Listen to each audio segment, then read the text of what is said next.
Well, this is awkward. Shaft Blast's not dead. He's back. And he's ready to blast some shafts. This time, we return to the world of Rimworld, a place so barren and desolate, it makes Rob GR's YouTube channel look active by comparison. Here we will follow the story of our 4 band of new heroes, as they struggle to survive in this godforsaken wilderness. Our new champions of justice are Harry Potter, the world-saving, death-defying wizard; Ron Weasley, the world-saving, death-defying ginger wizard; Hermione Granger, the world-saving, death-defying girl wizard, who's also a bit dyslexic; and Professor McGonagall, who can turn into a cat.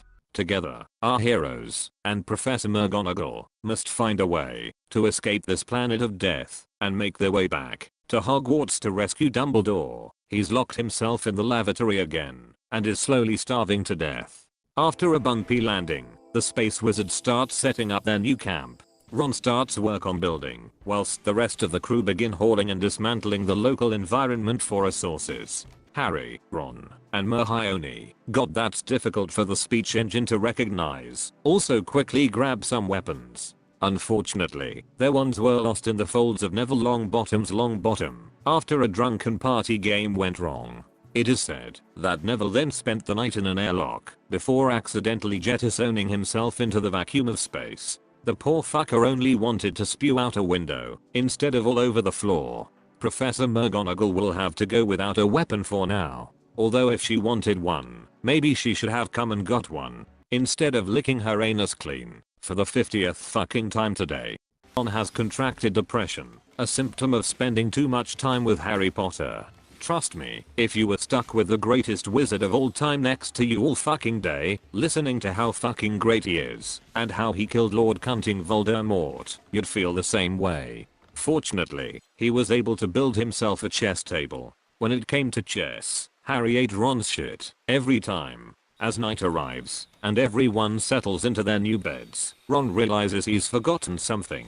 He's only built 3 beds. You're really not helping yourself, or your crippling depression, Ron. Maybe a cold night on the floor is what he needed. It might help him appreciate the smaller things in life. Dawn arrives, and the group sets about fucking up the chess table. Some members decide to take the afternoon off, like the lazy shitheads they are, and lay down in the grass to talk about what genital infections they've contracted since arrival. Ron builds his new bed next to Hermione. It really doesn't get any easier to type either.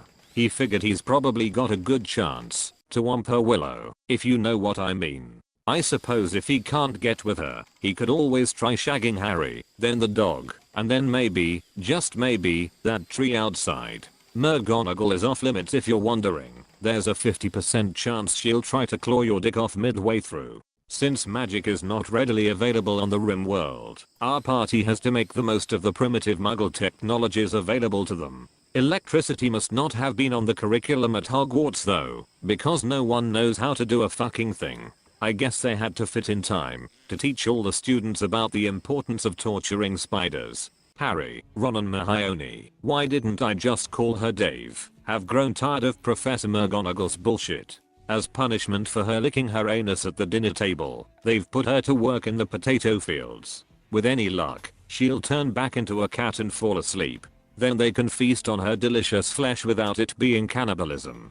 After a short while, the group gets a text message from one of their Tinder matches. He says it would be cool if they could meet up, but his dad won't stop chasing him and trying to cut his legs off. What's more, the guy has had all his clothes stolen and needs to borrow some money so he can go down the charity shop to buy some more. Ron takes it on himself to beat the new guy's dad to death. He figures that if he slays another male, it might impress Hermione enough that she'll let him into her forbidden forest, if you know what I mean. Before long, the group start hearing a mysterious sound.